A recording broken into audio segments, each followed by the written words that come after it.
Three forces will decide who wins 2026.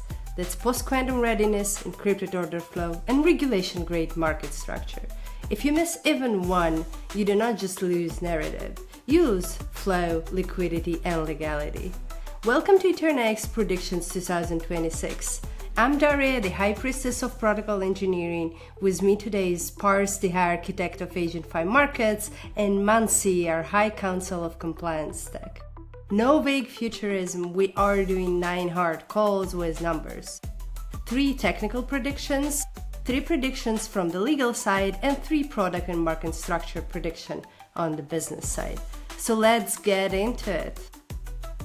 Thanks for the wonderful introduction, Dariia. I think the 2026 is going to be pretty amazing. So moving to you, Dariia, what is your first prediction 2026? Well, there would be that crypto quantum risks stop being academic. By the end of 2026, at least one of top 20 chains or major bridges will ship a mandatory post-quantum key migration.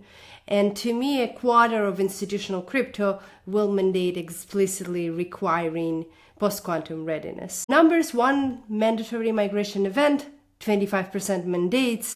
I think of this would be 65% by the end of December next year. How we test this: a top 20 chain major bridge will announce their mandatory migration to post-quantum signatures or deprecating completely legacy signing for high-value accounts. Public institutional mandate will ask for templates and RFP language that includes post-quantum readiness as an explicit requirement for them to deploy their capital. And post-quantum safety will become a selection filter. For example, EternaX is post-quantum by design, not retrofitted. Everybody who exists today in crypto and in finance worlds in general will have to start adopting. I'm not saying this will be done by the end of 2026, but people will start actually moving on the engineering front at least. Definitely, Dariia. I think the first prediction is basically bang on, and you're saying that post-quantum will be there, and basically some readiness steps will be taken by the legacy chains. And obviously, EternaX is in much better position because we are built for. So this is, I hope this comes true because there's a lot of development going in the quantum space. Moving over to the prediction 2, Dariia, what is your prediction 2? That also, as A16Z said, privacy becomes the biggest mode. So encrypted order flow will become the new default for real money and in DeFi. MEV will become just a product decision, not a research topic. So by the end of 2026, I think 60% of real money perps and spot volume will have to be routed through encrypted or private order flow paths, be it private chains or private order flows bolted on top of existing products. And 3 of the top 5 venues that expose MEV outcomes as explicit user settings will have to hide this behavior. I think this is again 60 to 70% probability. We will see venues publish private order flow submission as a default or primary for users not opt-in rather than opt-out. Venues will also be exposing basically settings like private routing, protected execution, anti-sandwich, or equivalent for more professional users. Systems will be producing compliance-grade artifacts that are hidden by default from the general public, but auditable on demand for parties that are authorized, that being the user or anybody else that they authorize to. That means provenance receipts, execution logs, the selective disclosure of financials for audits. So in 2026, MEV is basically going to be gone, and privacy is going to have to become by default. At EternaX, we have designed this for hidden orders plus auditable privacy, so the winning equilibrium will become the baseline that protocols have to ship, including EternaX. So I think what you have hinted here upon is that the $2.6 billion of MEV that has been extracted on Ethereum that needs to go away. That is just not the way the business needs to be done tomorrow. So I hope this definitely comes true in 2026, and we are seeing chains moving in the same direction. And a lot of like Canton Network, they have hidden orders, and there are a lot of banks that do trillions of transactions there, and they just can't afford, losing trillions or millions in that case to MEV. So I think that needs to go out definitely, Daria. I think this is great. So prediction, what is the prediction number 3, Daria, which is coming from your segment? Well, to me, it is speed. So speed is going to become a hard requirement, not just some edge that some projects may have.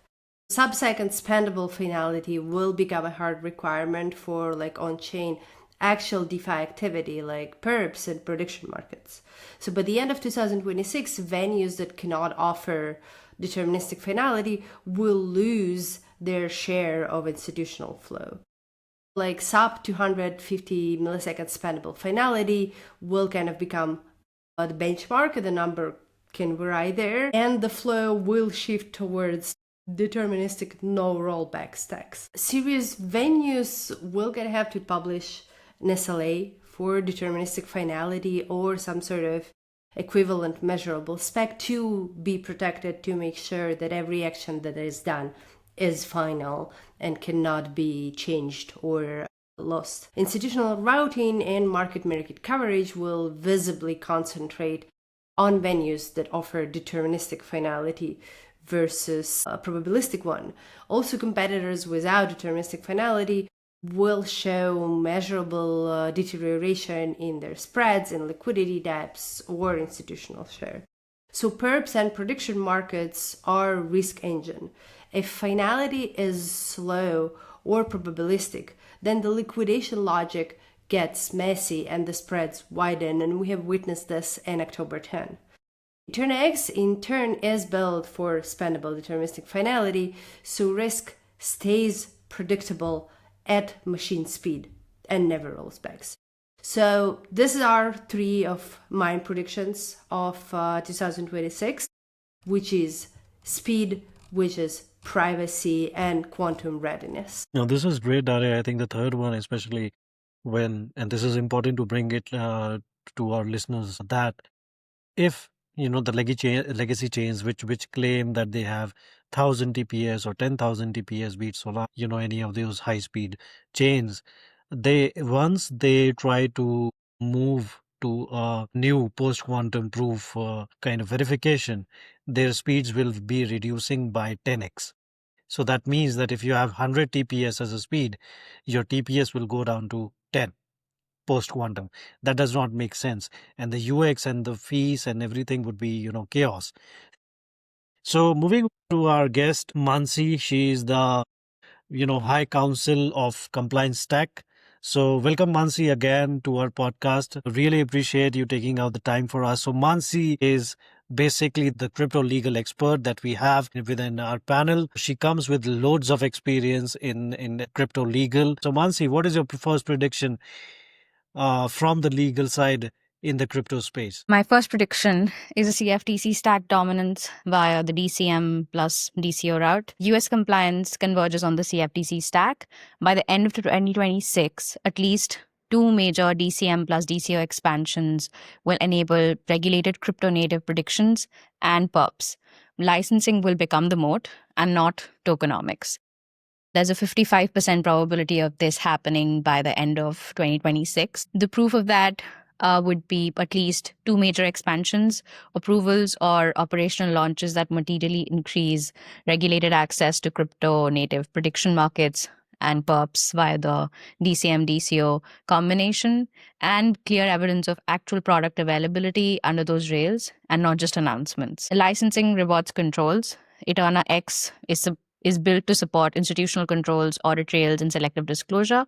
If licensing becomes the moat, EternaX will become the settlement layer that does not break compliance workflows. Definitely, Mansi. I think this is a very great point that you have brought out, and this is critical for people to understand that recently there has been a lot of action in the space of DCM and DCO license, and it is coming from the Coinbase acquisition of the clearinghouse which is again, which had applied for DCO license. And Gemini, one of the biggest exchanges as well, they had, kind of secured their DCM license over the period. Kalchi, for that matter, has the DCM and the DCO license, and that's how they are able to do the prediction markets as the clearing layer. So I think these things are becoming very, very relevant, and over the period, it is going to become a licensing fight as well, more than the technology and the tokenomics. So this is great, Mansi, great insight, and I think things are moving in this direction. So what would be your second Mansi prediction in the space? The second one from my side would be the Genius Act implementation will finally turn into an enforcement reality. I think this year the Genius Act was still finding its legs. It wasn't entirely expected, so there was like a change in winds for crypto regulation. But by the end of 2026, I believe more than 80% of US facing stablecoin float will sit with compliant issuers with mandated attestations, and non-compliant distribution will be forced offshore. I believe there's like a 65% possibility of that happening by the end of 2026. In order to test this, we will need to see market data that shows 80% or more of US facing stablecoin float will be consolidated into compliant issuers will meeting mandated attestations. And secondly, the major US facing distributors will restrict non compliant stablecoins and push distribution offshore. Stablecoins are the lifeblood of perps, spot, and prediction markets. If compliant rails dominate, chains that make institutional settlement and reporting natural will capture the serious flows. Got it. I think this is critically important, Mansi, and we have seen these things, kind of unfolding with a lot of projects like Ethena, which earlier had a yield-bearing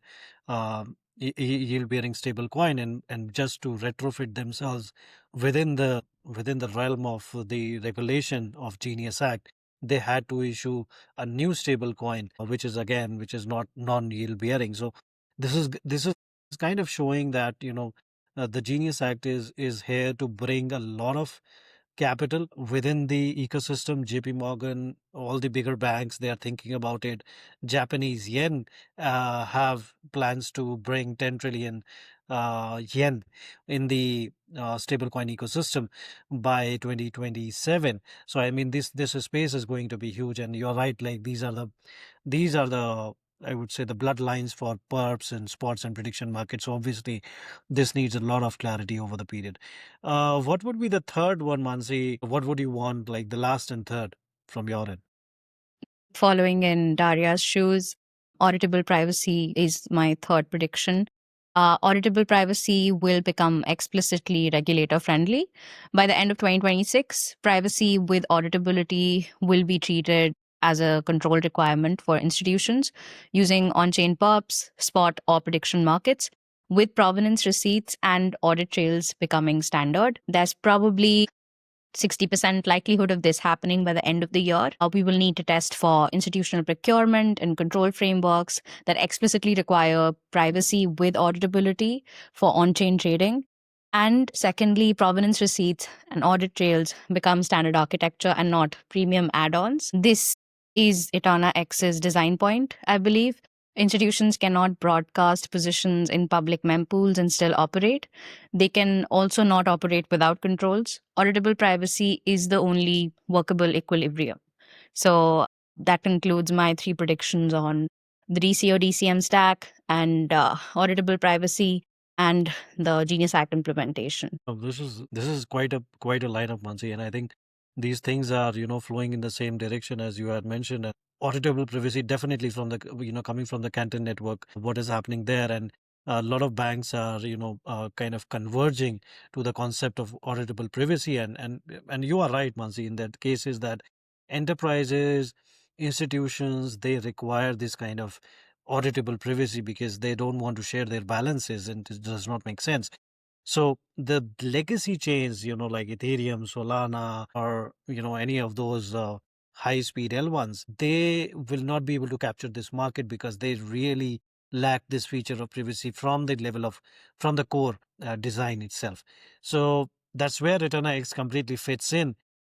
So that's it. Thanks a lot, Mansi. Well, thank you, Mansi, for your predictions. I think I completely agree with both the regulatory movements and privacy, and we'll see. Well, this is moves in 2026.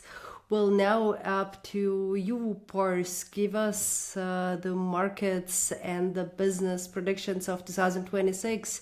Where should people be looking over more on the product side of things in crypto? Definitely, Daria. I think this is the business side of things. This is the last segment of our predictions. My first prediction here is agents will become the marginal trader by the end of 2026.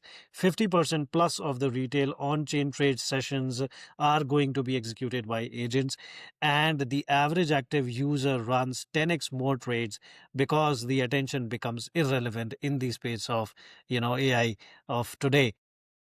My numbers 50% plus agents will execute retail sessions and 10x more trades will happen per active users. The probability, I give it 70% by the end of 2026. This should happen. How do you test this? Is wallet and app telemetry will show 50% of the sessions executed by agent flows, automations, or delegated strategies.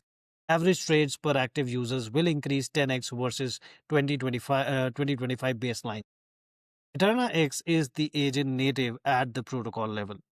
If attention stops being the constraint becomes finality, MEV, privacy, and controls. So EternaX is built for that world where AI is trading with finality, without MEV, with privacy, and with proper controls. So this is my first prediction. Yeah, I think we both agree that the age of manual trading is going to be more and more a thing of the past. Okay, so what's your second prediction after agents? So second prediction comes from the very famous right now the hot stuff is prediction markets. Prediction markets will become the top tier on-chain venue. By end of 2026, the on-chain prediction volume should grow by 5x plus, and at least one mainstream exchange or fintech integrates these prediction markets as a core product surface. Why I'm saying this is because there are a lot of news around Coinbase, becoming a super app, which is they'll be offering prediction markets again at their platform. But beyond that, in Web 2, Robinhood is also planning something like this. So I'm thinking on those lines that a large user base would be able to access prediction markets, and there is going to be a 5x plus increase in the prediction market volumes, and the probability that I would give it to 60% by the end of 2026. So there would be the proof of test would be the public volumes that you would see grow, 5x growth related to 2025. And, basically a mainstream platform that will launch the prediction as a core surface and not a hidden experiment. At EternaX, the prediction is where the agent native intent becomes measurable. If prediction markets go mainstream, the stack that supports agent execution, fast finality, and auditable privacy will capture the loop into the spots and perps. And that is where we stand at EternaX. We already have the prediction market live. Users have already tried it in our testnet season 1, and we'll soon bring it back in the testnet season 2 for our users and our listeners. Yeah, I think prediction markets already are the most mainstream application of crypto, and we're also gonna see them grow and get automated as well. So, okay, the last prediction of this year, Barnes business side. What's your third prediction? So yeah, the last prediction is Dariia is absolutely coming from the side of the I would say the supply side, and these are the market makers. So basically the prediction markets, or be it spot dexes or perps, these all are largely run by the market makers, and market makers will be migrating to the venues that offer encrypted order flow plus deterministic risk. By the end of 2026, the tightest spread and the deepest book will concentrate into the top 3 venues that combine hidden orders, auditable privacy, and sub-second finality. So my numbers, top 3 venues concentrate professional liquidity, spreads will tighten where encrypted order flow reduces toxicity. My probability for this 65% is. And how will you see it is that independent market data will show that the spreads and the depths is concentrating in the 3 venues. There is clear linkage between the protected execution and improved quoting behavior by the professional liquidity providers. At EternaX, liquidity flow follows predictable adverse selection, the predictable liquidation mechanics and predictable finality. And that is why EternaX design is circular. Best for market makers and therefore best for users and therefore best for institutions. So those are my 3 predictions, Daria. One, very first, which was on the agents becoming the next marginal trader, more than 50% of the trades on chain being placed by agents. Second is prediction markets go from niche to the core venue. And the third is that market makers and the liquidity will follow the encrypted order flow and deterministic risk. Okay, well, thank you both. I think we're gonna have to see how this play out. I'm pretty sure that they will, but let me give you a quick recap of the predictions that we have made today. So the biggest theme is in 2026 crypto will become machine speed finance. That will falls 3 non-negotiables. Post-quantum preparedness, encrypted order flow becoming the default, hidden by default auditable on demand, and deterministic spendable finality will become a trading requirement. On regulation side, the markets will be pushed towards CFTC stack and compliant stablecoin rails. Whatever can be made compliant will be required to do so. Institutions will and are already demanding controls, receipts, and selective disclosure without leaking private information to the world. So this is how you can score us. Every prediction had numbers, probabilities, and proof tests here. We'll be adding in the description. On December 2026, we will revisit those predictions and compare how right or wrong we were and publish a scoreboard.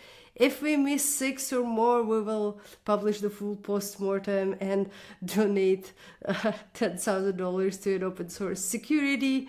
So let's check that this actually comes true. And thank you everyone for listening. And thank you Mansi and Pars for your predictions for 2026. Thank you. Thank you, Dariia. Thanks for having me, guys.